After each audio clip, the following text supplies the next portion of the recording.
台湾话艺术水阁好，国情解说两句我含你做参考。解说，解文说字。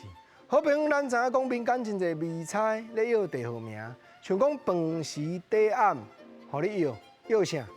摇讲北部一个地号名叫做蚵底，安尼有通呢？用饭时咧底吼解蚵底。当然有专家咧讲啦，讲吼若要讲究吼题目的字。甲答案的字唔通重复啦，所以你要互摇蚵底，就爱改做饭时较暗。讲安尼嘛有哈，啊，毋过国政过来要讲即句立起来话，确实题目的字答案内底就有哦。即条讲做15支拐啊举双手，啥做15支拐啊举双手？你甲想一下啦，这介歹举呢？啊，到底即手要分配几支？另外迄手要分配几支才会平棒？所以毋知影到7拐8拐啦。啊，毋过你真足听。15支拐啊的拐，迄是名词。啊，若7拐8拐的拐，即个拐就变动词哦。只有一个固定的形体会当做成语哦。7拐8拐，中插动词，咱讲7片8片，7述8述。那专家咧研究，加动词即个成语拢是表示讲吼，随便来、乌白来、南山来。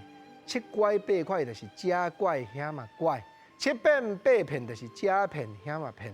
所以讲，做南山做、乌白做，安尼7甲8中插动词的成语，是讲国情啊，啊嘛迄个插形容词的呢，无毋对。咱讲7老8老，讲7早8早，这拢形容词，对毋？早嘛形容词，老嘛形容词，无毋对。啊，若形容词呢，这就毋是南山做的意思啊。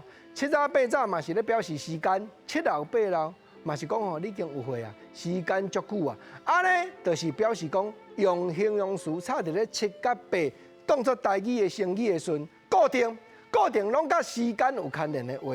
啊，当然啦，古正今日吼拢认真讲，我这7甲8所有的成语俗语捡出来答，目的是要表示讲，台湾人咧做话背后拢有原理，台湾人咧想即个元素。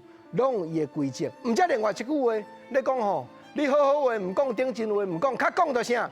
到迄个73、84的，啊73讲起来甲84就差无介济，结果吼突突，遮看遐看，拢无讲到重点，拢无讲到要紧的内容。国情啊，毋是即款人，国情今日吼安尼咧整理。7甲8拢总会当捡做入起来话，会当捡做成语，会当捡做即个俗语，就是要互你当做参考，了解讲台湾人做事的用意。